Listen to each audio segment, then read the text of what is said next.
So Trevor McDonald, welcome to the Albert Hall. You're known for your cricket, maybe not so known for your tennis. Explain why you're here and tell us about your love of tennis.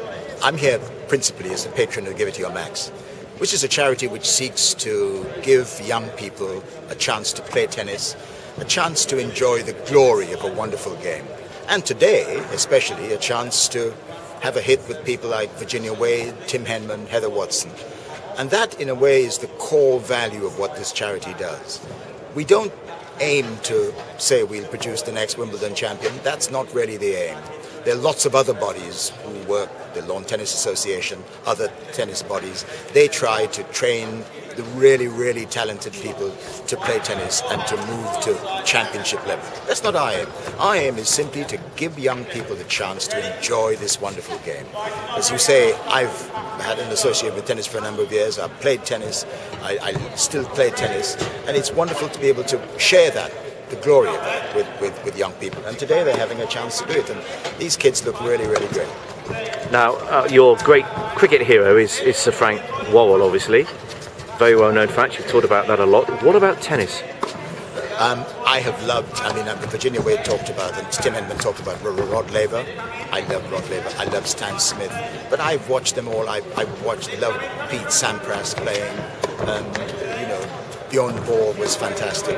I love the sort of impatient cries and howls and the competitiveness of John McEnroe. And of course, one of my real tennis heroes was Arthur Ashe. I got to know him. I met him here at Wimbledon the year he won, and it was wonderful. I had a chance to talk, to do a long interview when I did these things with Goran Ivanisevic after he won Wimbledon.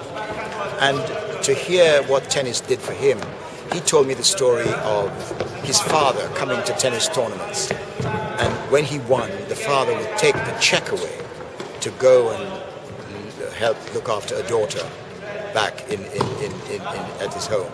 And it gave you a very rounded idea of what tennis could do to bring people up, to give people a better chance in life. And Goran Ivanisevic personified that. So, yes, I've seen a great number of tennis players, and I admire the best of them all. And obviously you've lived through Laver, Newcombe, Smith, that Nastase, that era. You've lived through Agassi, Sampras. What about now? I mean, Federer, perhaps in his twilight, but the Federer, Nadal, Djokovic, and of course our own man, Andy Murray. That's a pretty good era, isn't it? It's a great era. And the semi-final last year between Del Potro and Djokovic was certainly one of the finest games of tennis I've ever seen. So yes, there are a number of people. Andy Murray, I think on his day, is virtually unbeatable. Djokovic the same.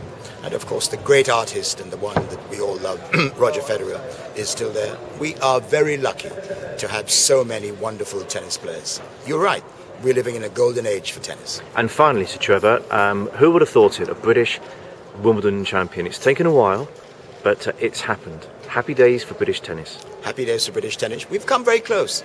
Tim Henman was always knocking on the door, and we thought, just something else. But now we have that door open, and it's absolutely wonderful. Thank you.